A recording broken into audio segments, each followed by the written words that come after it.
Okay. So no, seriously, we do hope that the Mighty Hawks theme tune revved you up. But we are not saying, in any way, shape or form, that there's any connection between the Hawks and the title of our next session, The Crisis of Trust. Because we figure that there are other sporting codes and clubs which might take that mantle, and we're not talking about cricket today. However, as we have the president of the Hawthorn Football Club on the next panel, we wanted to make him feel welcome. Are you guys in the finals? Are you in the finals? Are they? Oh, that's right. It's like, I'm a Saints supporter. I'll stop paying attention in about round 2. So, it gives me great pleasure to introduce the moderator of our next panel discussion on Purpose and the Crisis of Trust, Lenore Taylor. Lenore is the editor of The Guardian Australia. She's won 2 Walkleys. She's twice won the Paul Lynham Award for Excellence in Press Gallery Journalism. She's co-authored a book, Shitstorm, on the Rudd government's response to the global economic crisis, and she is a regular and trusted commentator on all matters social, economic and political within Australia. Lenore's also on one of our panels tomorrow, Media in Crisis. So Lenore, we are thrilled that you could join us. We know from the world-renowned Edelman research that people are becoming increasingly distrustful of government, business, media and the non-profit sector. So Lenore will introduce her panel to you, and together they are going to explore this crisis of trust and the implications for philanthropy and social change agents more broadly. Thank you, Lenore.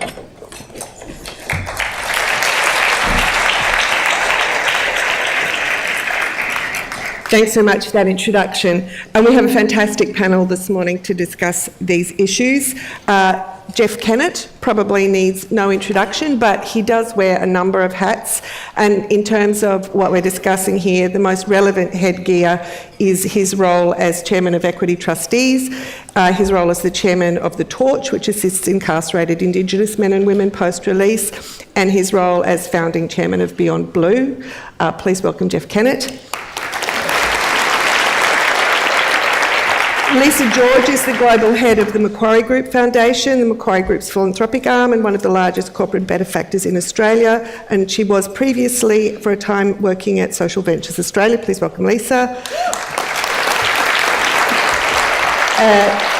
Joy Anderson is the founder and president of the Criterion Institute, a think tank that looks at how finance can be used as a powerful tool for social change. She's been involved in business and social change for more than 15 years. Welcome, Joy. And finally, Steve Spur is the CEO of Edelman Australia, which is Edelman's known around the world for its trust barometer. And Stephen, I'm going to hand over to here at the lectern because he's going to talk to us briefly at the beginning about what the Edelman Trust Barometer found in relation to Australia. Welcome, Steve. Thank you, everyone. I am going to condense what is a study of 2,000 questions and 150 topics into 10 minutes. So strap in, and if I miss anything, ask me some questions later. So first of all, I want to tell you a bit about the barometer. 18 years tracking study for 50% of the real estate, and then the other half looks at key themes that have been emerging over the few years that have preceded. We actually divide the population into 2 groups, and we've been doing that for a number of years.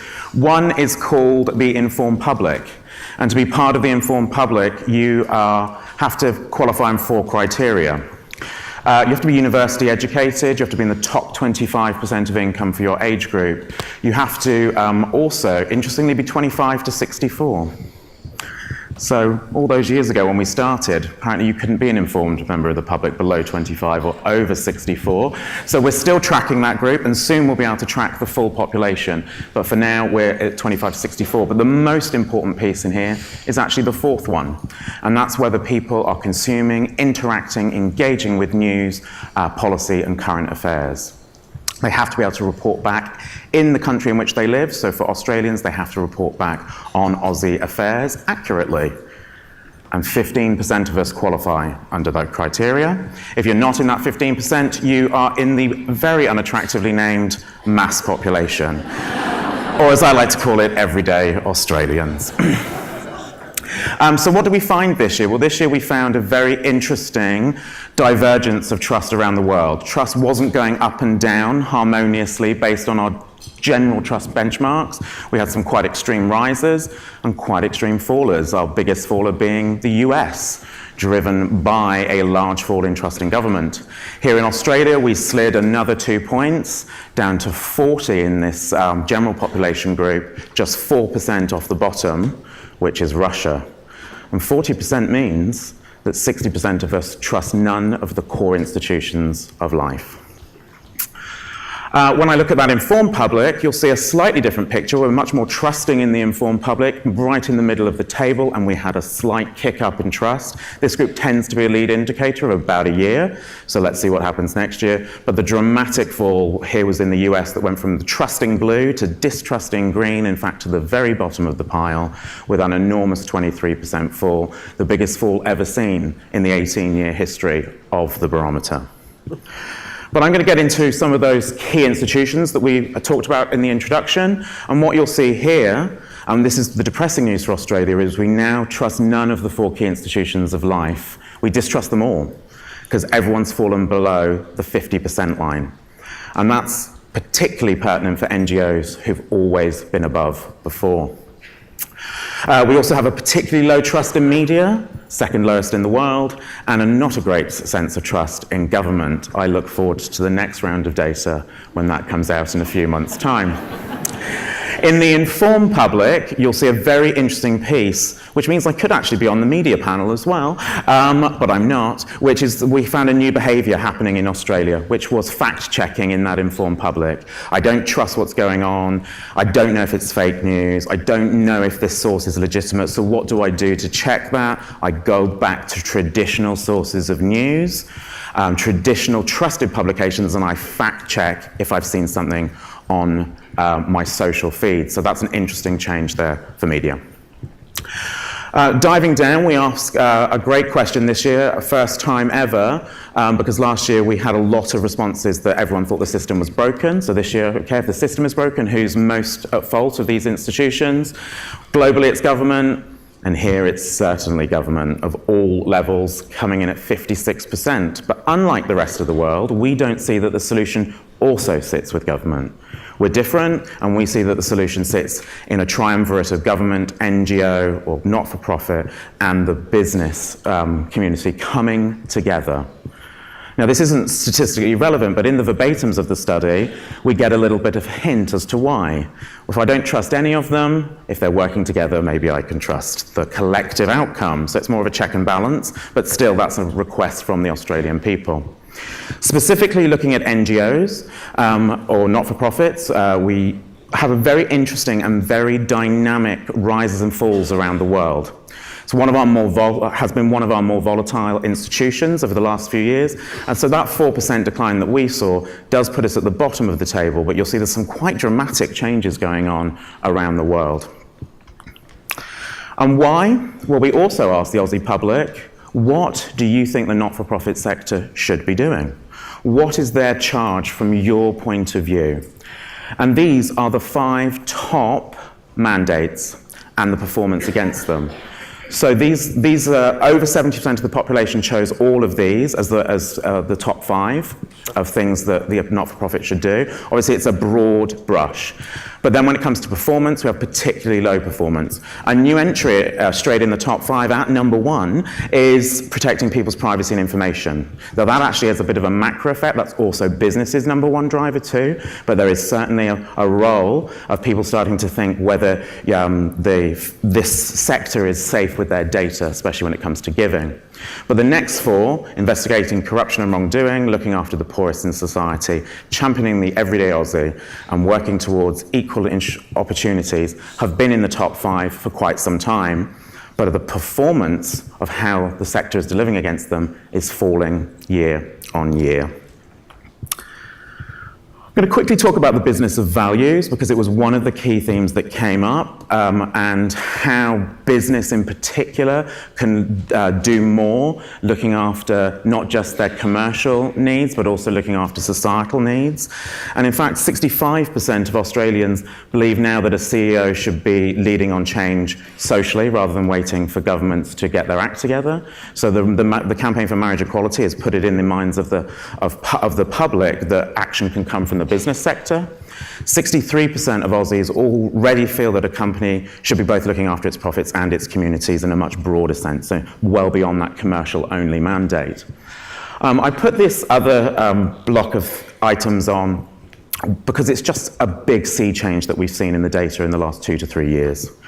So the most important mandates that the Australian public give for a leader of a business, none of them are about finances, profits. They're actually all soft factors in the top 3. Decisions reflect company values, ensure a company is trusted and has high ethical standards. So the mandate from the people is, yes, you have to run an effective business, but that's why you got the job. What I am going to then test and measure you on is whether you do that nicely. And then a couple of final statistics that I think are really interesting in this piece. 49% of Australians already believe that if a company only thinks about its profits, it will ultimately fail. So of course what that ultimately means is we have to have a broader viewpoint of what success looks like. 53% say a company is more likely to succeed if it takes a stand on important issues. So that's the positive obverse of the same question. And then one of the most interesting points is, for the first time ever in our data, a CEO is more trusted to solve a societal problem than the government. And in fact, final piece, 81% of Aussies feel that CEOs should be very busy on their company's purpose. And remember what a company's purpose was? Not related to profits. So that is a really rapid run through of some of the data. There are many, many more things I could talk about, but I felt that these were really germane to the topic, and I look forward to discussing them with you later if we don't get a chance to on the panel. Thank you. Thanks, Steve.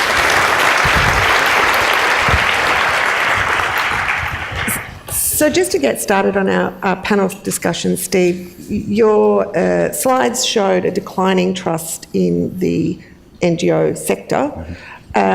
And there was one kind of subsequent slide, but it really wasn't clear to me what lay behind that declining trust. Does your survey give us any information about that? What do people mean by the NGO sector anyway when they're answering that question, and why is that trust declining as best you can tell? So what they mean by the not-for-profit, the NGO sector, is the people that fix the ills that the other 3 create, ultimately, is what is the easiest way to describe it. So that's how it is often judged. We don't overly define it because then we're starting to change people's perception of what they think the sector is about.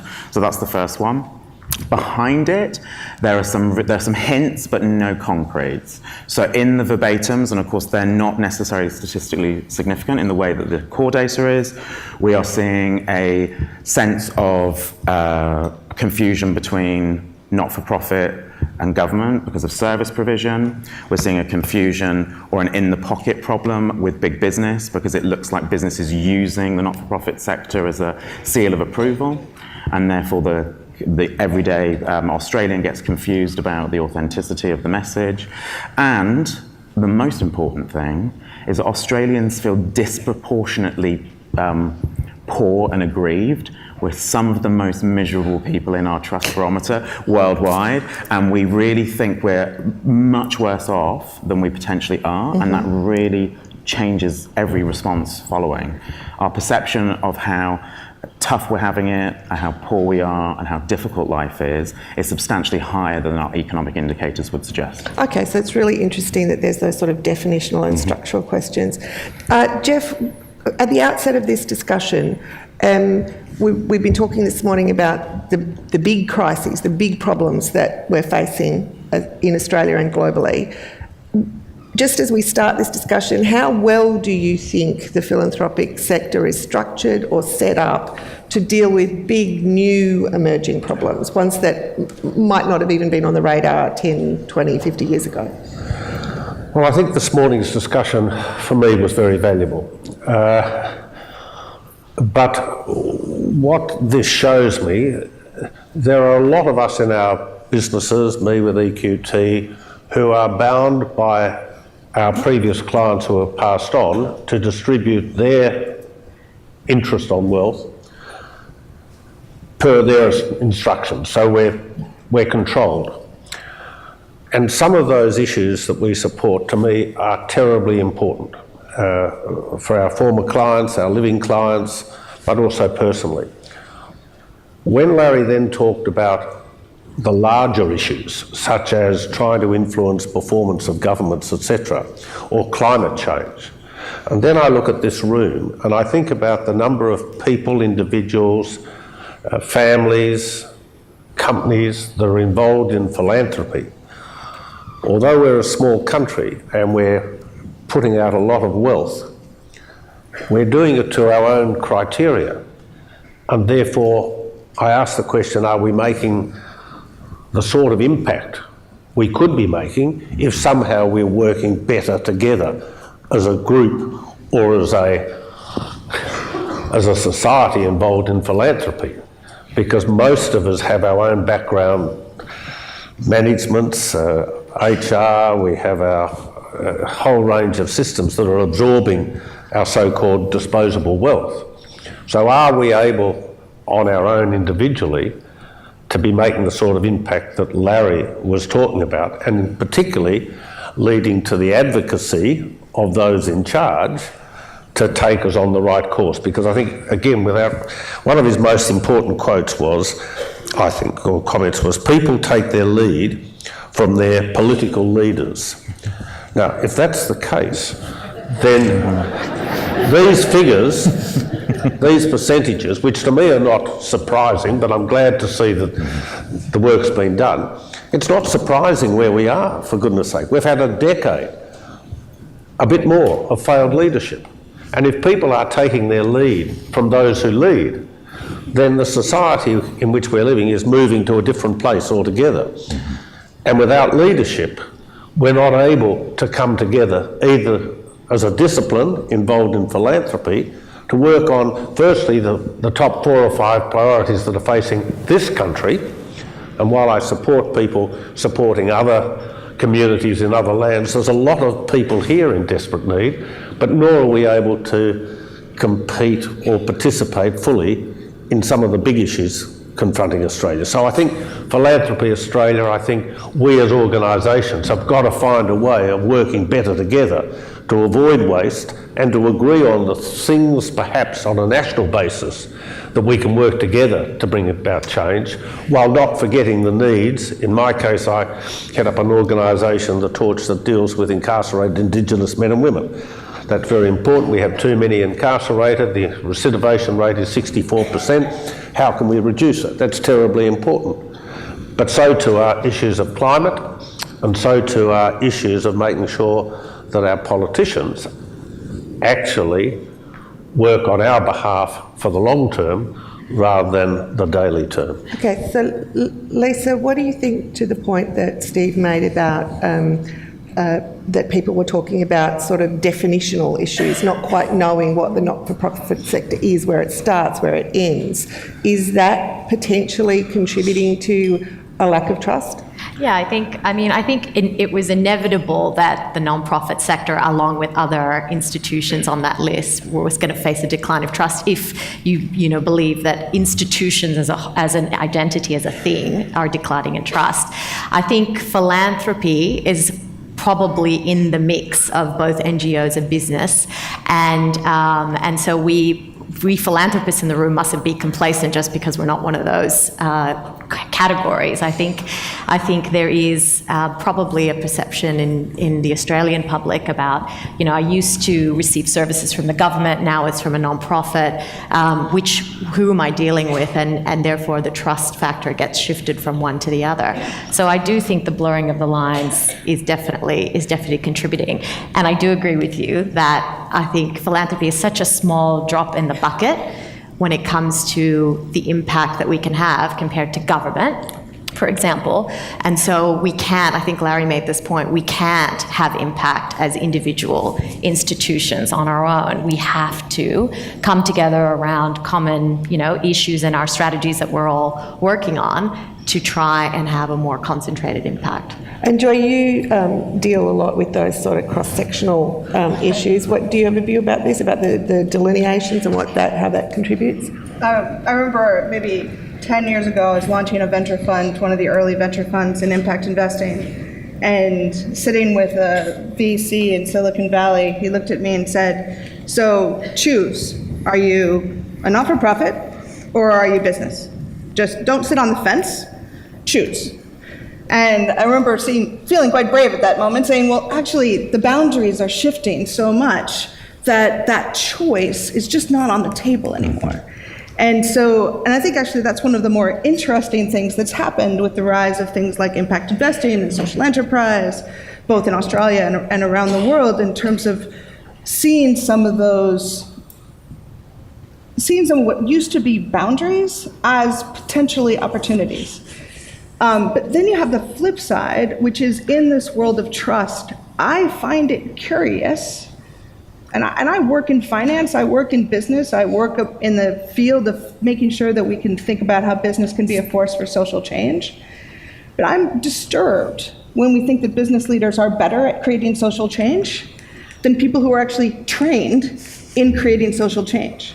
And so particularly in philanthropy, especially in the US, I spend a lot of time talking to foundations to say it's not actually about your money, it's about your smarts, right? So when people come and say, move your assets into new kinds of investments, I want to say, while you're moving your assets, make sure you're also moving your knowledge about social change.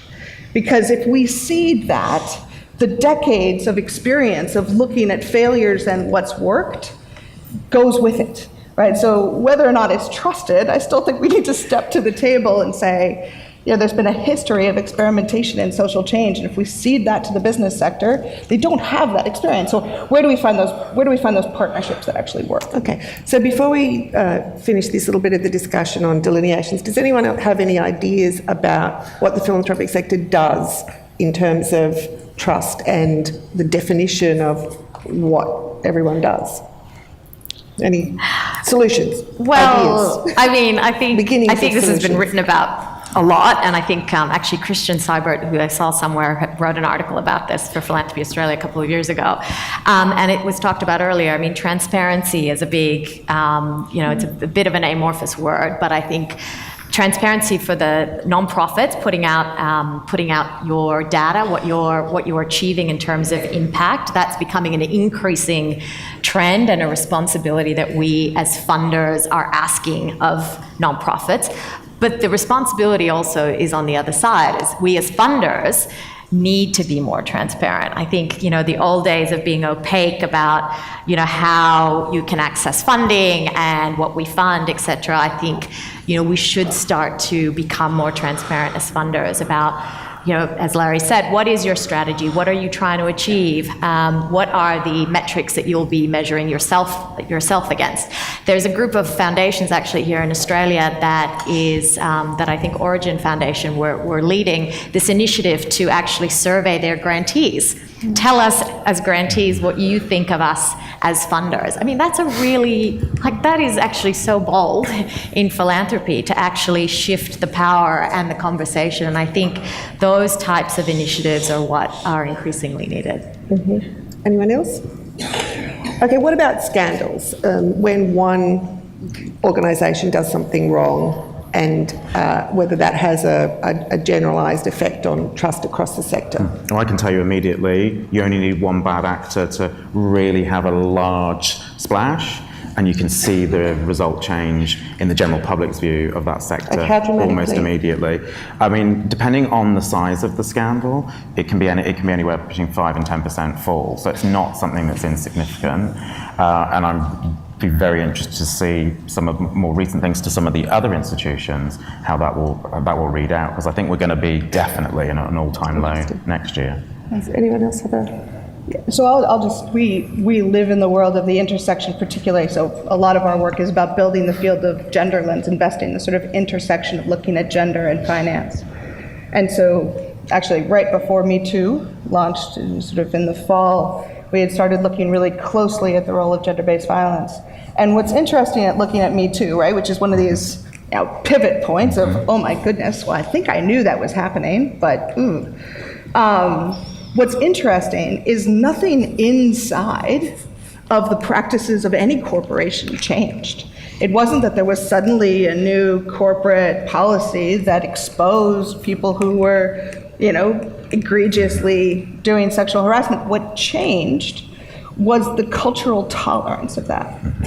Well, journalism exposed it in the first instance. We could debate that, but I think even if journalism, I think journalism was a key role, and I'm really grateful what's happening as a result of sexual harassment in journalism. But I think that it was the scale of it would not have happened if there wasn't a culture change. If we weren't at a particular culture. It wasn't at a point, particular yeah. moment. People have been exposing sexual harassment for a really long time.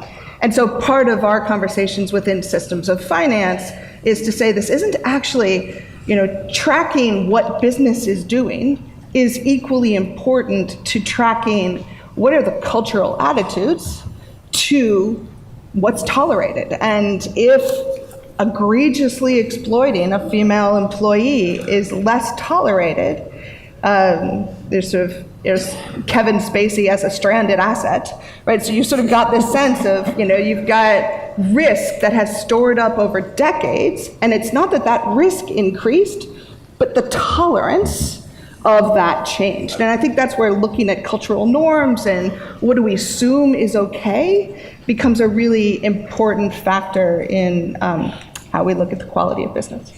Jeff, do you have a view on how some bad actors might affect trust across the sector? Well, I sadly think trust is in very short supply at the moment in this country for a whole range of reasons. And it's very difficult to rebuild it quickly. But it does, in part, come from the top. And just working in corporate Australia, I think there's been a tremendous change over the last 10, 15 years by not only boards, as David was saying, but also CEOs. And that goes down to the employees. So we're seeing a lot more corporate giving now within organisations. What we're not doing, and we don't have a culture of giving as they do in the States, etc., there's very little advocacy. There's no positive, consistent advocacy out in the marketplace about the benefits of philanthropy and the rebuilding of trust. So when I saw that I was going to be asked about trust, I wasn't quite sure I was the right person to be asking in the first place. But then I tried to define it, and I'm fortunate I've got 7 young grandchildren. And I don't know how you put it into words, but when I see them with their parents, and often their parents, my children, get upset with them, they reprimand them, the child might run off, cry, etc., and then a couple of minutes later they're back there embracing their parents. It is unadulterated trust. The respect between a child and their parent is beautiful to watch. It really is stunning. You translate or try and position that in the country as a whole, and there's none of that. Now, whether it's just our political leaders, whether it's some of the issues that we're seeing to be wrong and are being examined, whether it is treatment of individuals, whether it's organisation, it's all undermining everything I've grown up with. And it worries me tremendously, because there's a very good chance it's going to continue to happen for the next 3 or 6 years. And that's then what leads to Larry saying, we run the risk of something extreme coming from the left or the right, which is going to, in some way, provide the solution. So from our work at Equity, Philanthropy Australia, whether it's Macquarie, whoever it is, we've not only got to be generous and give something that we're proud of, not just in funds, but in time and effort. But we've got to have the advocacy to back it up, that's going to encourage others, that's going to be seen to deliver outcomes that improve someone's or something's application. We shouldn't be afraid of doing good work, because the fight against the erosion of trust has got to start very quickly. Otherwise, we're going to continue to see a deterioration in what, for so many of us, has been an extraordinary country that's given us the opportunities we have.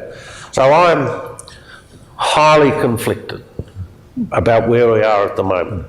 And it's why I go back to what I said before. For all that we're doing collectively, corporates, individuals, families, we've got to be able to do it a bit better together and sell the message. Otherwise, so much of what we do doesn't get noticed, and it doesn't help the fight back against the erosion of trust. So my last question in terms of looking at things that might be contributing to this erosion of trust goes to politics and the recent political debate where politicians were actually questioning the role of philanthropists and charities to have any role at all in political advocacy. Anyone on the panel have a view about whether that had a general corrosive effect on trust in the sector? I think as soon as you have the institutions going outside of what the public expect them to do and attacking each other to lift themselves or to advance their own agenda, you're in a very toxic place. The institutions, you mean? Of the four, so when right. government is, talking about another institution, or they're blaming business, or businesses blame, all that is seen by the general public is that nothing is trustworthy. So as soon as you start throwing accusations or creating problems because they suit the short term, the public see the problem, and it just erodes trust in everyone. Anyone else want to talk to that about if philanthropic work actually becomes politicised in terms of its legitimacy? Well, just to use a phrase, and I know it'll backfire, but Neville Chamberlain once went over to try and stop the Second World War, and he came back with a piece of paper and said, we're going to have peace in our time, and it backfired, unfortunately. But that's what we need. We need breathing space in this country, and we need it politically. We need it corporately. We want a period where people feel secure, where we can plan our own lives without this continual disruption that's occurring. Now, wave a magic wand. But we've had over a decade where the public are exhausted. They try and plan, things change. We all work very hard. But in real terms, what difference are we making if people don't believe in what we're doing through philanthropy? So that's why I think it needs a slightly different approach. And some organisations spend a great deal of money, very generous. But where's the advocacy for the concept of giving? And as David and Haren said earlier, of doing something that you're proud of, which has a positive impact. When was philanthropy last on the front pages of the paper or on radio? Or God help me, on bloody television. I don't know. We're so small, and yet so many people are involved in the industry. And yet, Jo, I know you have a view that sometimes a time of change and a time of disruption can provide opportunities. Right. Also, I feel like saying with all due respect, but so as a social change organization, we intentionally seek to disrupt trust because the systems get set up in a certain way, and trust, power, and privilege are really closely tied together. And so, again, our uphill battle globally is figuring out how to have knowledge about gender, women's experience, a broader set of intersectional experiences matter in finance. My first challenge when I walk in the room is they say, but we already trust all of this data, and there's a kind of performance of trust, and I'll talk particularly to finance, but I've seen this across different sectors, is who is trusted, what is trusted, is partly a performance of what is expected, what you're supposed to look like, and what you're supposed to say. Just a really quick example, globally, when people try to launch impact investing network someplace, they have a pitch festival.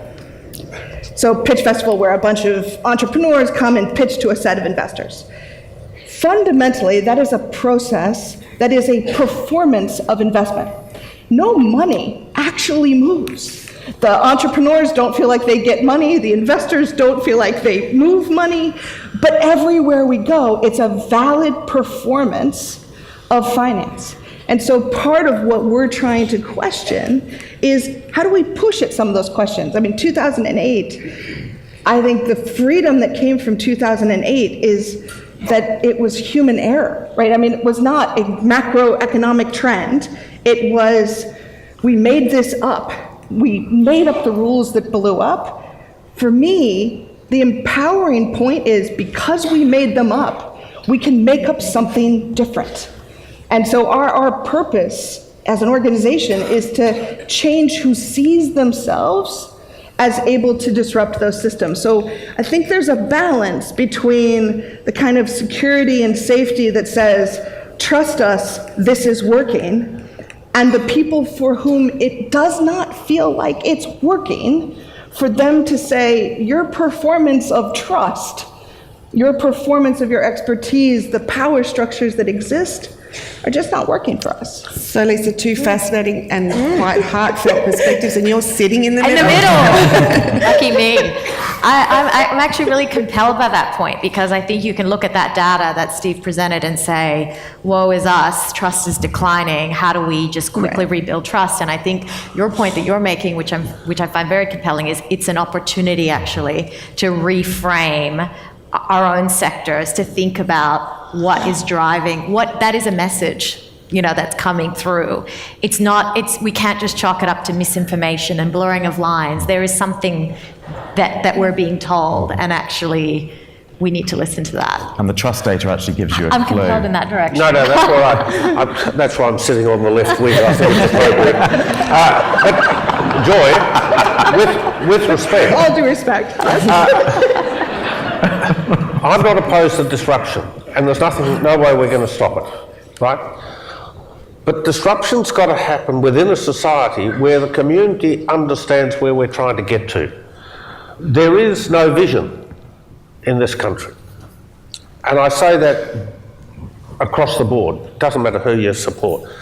We don't know where we want to be in 2050, of which philanthropy and disruption is part. And therefore, the community is lost.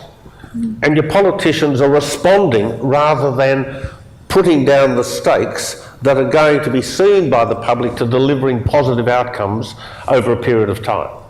So whether that's climate change, whether it's getting a proper system into this country that will reduce drought by transferring water around the country, whether it's investing in agriculture, which we should, to provide some of the needs of the 4 billion people who live immediately to our north, we have nothing here. And so I'm not opposed. We're now getting on to a much bigger subject. So with respect, I don't mind trust. We were supposed to take on trust. Like that doesn't get much bigger than that. But that's what trust is about. Trust is actually about, I think, on the left wing of the party, you can only develop trust if your leaders know where you're trying to take them. And then you can either buy in or not, but you understand why people are doing things. At the moment, things are happening and people don't understand it. So, Jeff, if we take as the starting point then that leadership isn't coming from politicians, what is the role of philanthropy? Is it to provide a direction? Is that what you're saying? Well, David was saying quite clearly that his organisation and others of the states are trying to educate the politicians to understand better both the needs and opportunities of their country. Now, I don't think Philanthropy Australia, collectively, all of us in this room, do that with single purpose. We might do it over a specific issue or something in our own interest. But does philanthropy really play a role here in trying to prioritise the things that are going to matter in 2050 or 2100? What's the role of philanthropy of Australia? Should they not have a bigger role in being the advocate for the things that we generally believe in? Yeah. Not for ourselves, but for the people who we live with. Joy, what is... So I just want to build back on a point Larry made earlier today, because I do think some role of philanthropy and civil society is about protecting pluralism and ensuring pluralism. I think civil debate, the ability to engage, I actually think, so the challenge between we have a coherent direction and we have a lively space of debate that we trust that will be heard. I see that as my role too. But we could align and conquer the world. But there's a kind of, I think those are very different avenues, and I think both are important. There's kind of I'm going to put out a vision, but then how is there also an active fostering for a space of dissent? Because if there isn't dissent, the vision won't be trusted. It will be simply seen as manipulative. And the difference of experience won't come to the table. So it's a balance. Okay. My argument is, look, I'm sorry, I'm being pushed off the stage. But my argument is there will be less dissent if more people know what you're trying to achieve. I'm not against dissent, don't get me wrong. It's valuable, it's important. But dissent is now personalised. It's on every issue.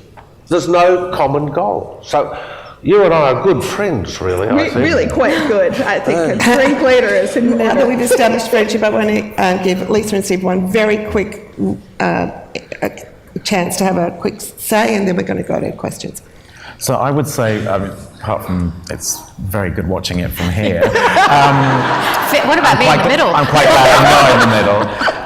I think there's so many layered important points in there that from what the public are saying in trust is, and you're right, is that I don't trust anything because I don't know where the vision is. Well, I think if I'm the idiot's guide to summing up what you're saying is, does that really matter? Because maybe we're at a time where the public needs to break the system and change and reform it, and within that the opportunity sits. The data tells us that philanthropically led, cause-related groups, organisations and individuals are the most trusted thing we have right now in Australia.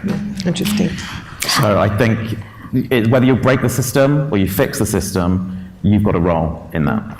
Just a point on that. So, and going back to bad actors, I think, Larry, your great talk was great inspiration this morning. He said philanthropy is free because it's undemocratic, and that's the great thing about it.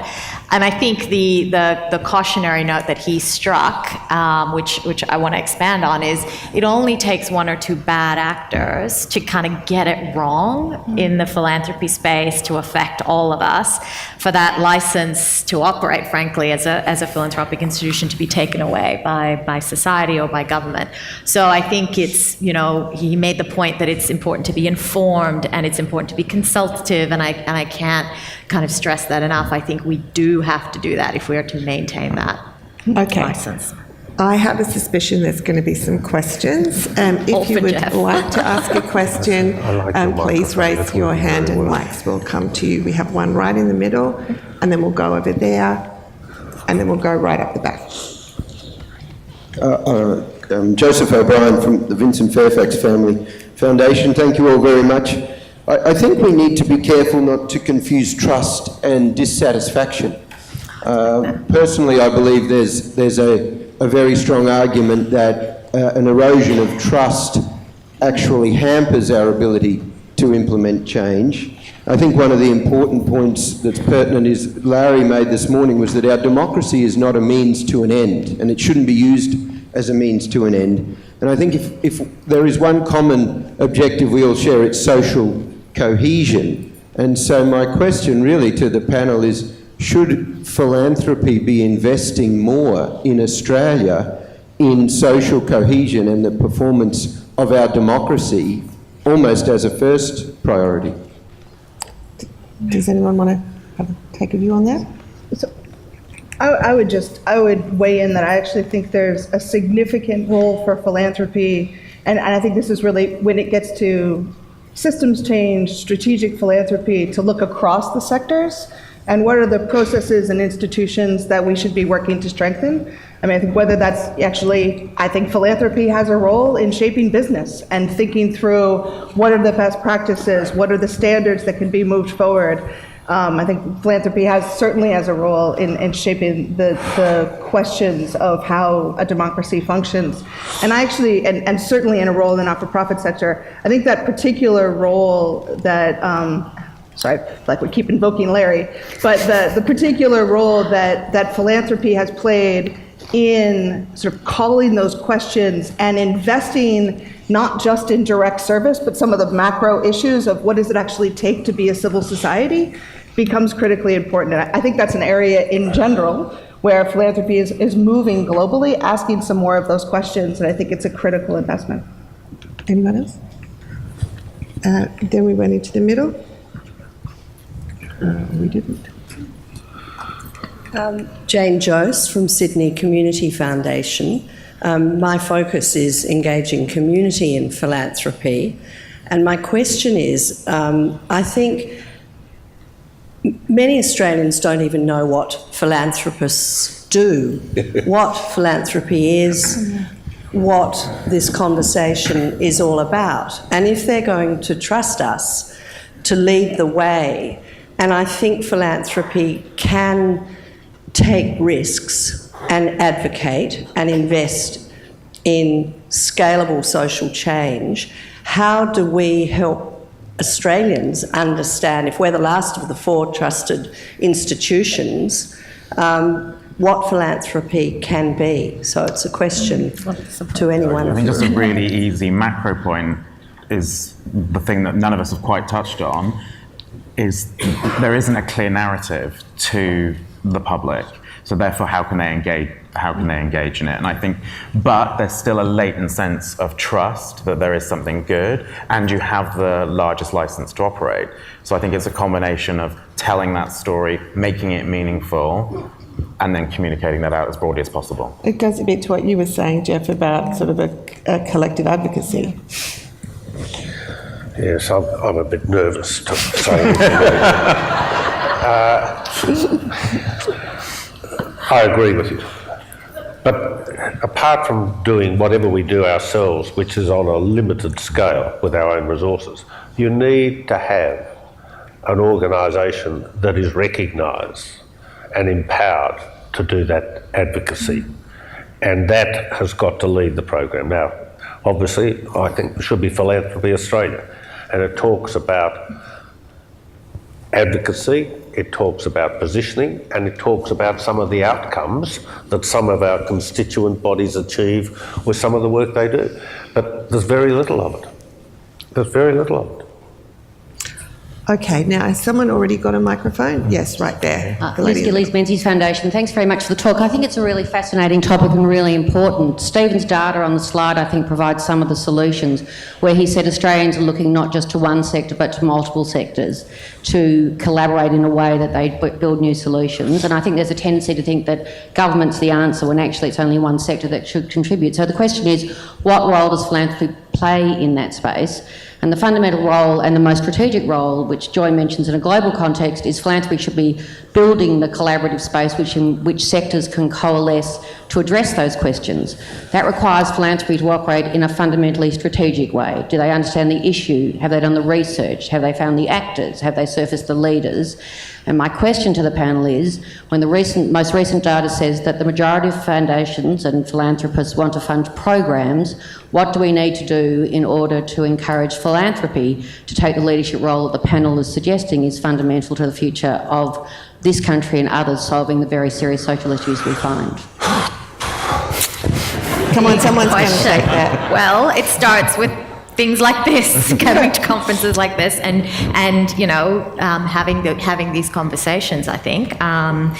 And I think, Philanthropy Australia actually does have an important role in kind of convening and shaping some of those discussions with some influential foundations, but also the emerging ones. I mean, there are new foundations starting up every day. There's private family ones and companies. So I would just add one quick point, which is we've done several studies that show the need for translators.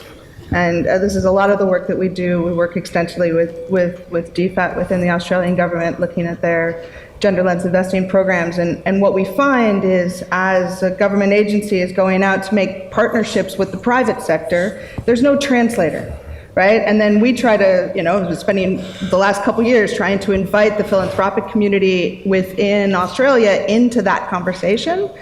And there's no translators, right? So everybody sort of sits in their own silos. So I would strongly recommend investing in translators, the sort of people who jump between sectors, who can speak multiple languages, and that then can set the tables within those spaces of collaboration, because often what happens is everybody sort of takes their camp. I mean, we work with women's rights organizations and multinational investors. They've never been at a table together.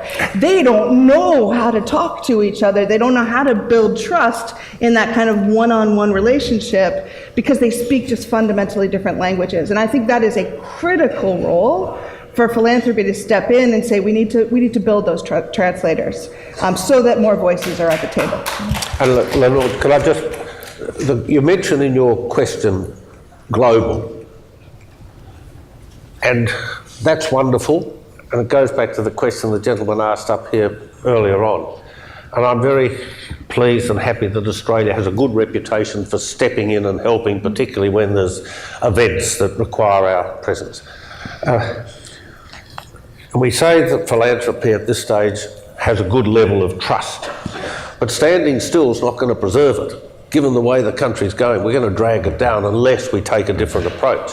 And there are so many issues in this country that are worthy of our attention to address and to try and improve upon. So I'm a bit like one of those who says, look, before we start telling the rest of the world what to do and how to solve all of their problems, we've got to make sure that some of the very real issues here in this country are properly addressed. Now, whether that's small issues, people related, whether it's climate change ourselves, doesn't matter. But for goodness sake, we've got to have a focus so that our public understand what we're doing and why we're doing it. And I am very, very sorry to say that we have no more time. I would really like to continue this discussion because it's been fascinating. Absolutely. Please thank our four panellists.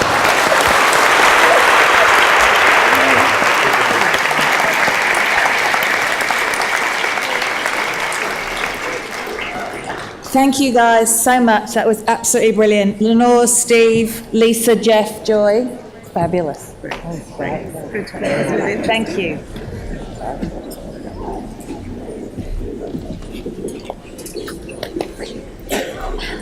Thank you so much. Great pleasure. Wow. I was thinking. No. How to sum that up? What I found really interesting about that discussion was this sort of kind of tripartite shape that was emerging. So Jeff's comments around, we fundamentally need some sense of an inclusive vision. We need a sense of direction then for us that we can distill from that vision. That gives us a collective narrative that we can find our path within, but also then the need for advocacy and for socialisation and sunlight on that inclusive vision. And then we have, as we saw through some of Steve's figures and insights, these systems and institutions, the NGO sector, governments, business, and what we're seeing is, us as citizens, this breakdown in our confidence that those institutions and systems have the solutions that we need.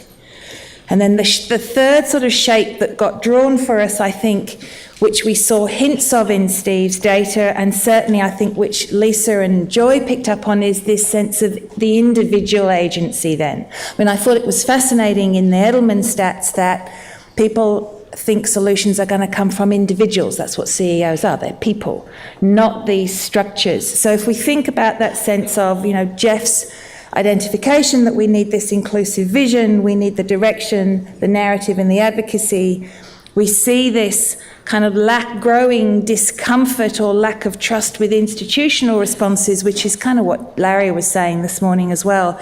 But we see what Lisa and Joy were talking about in the opportunity for this individual agency to actually take some of that power and some of that responsibility and some of that accountability.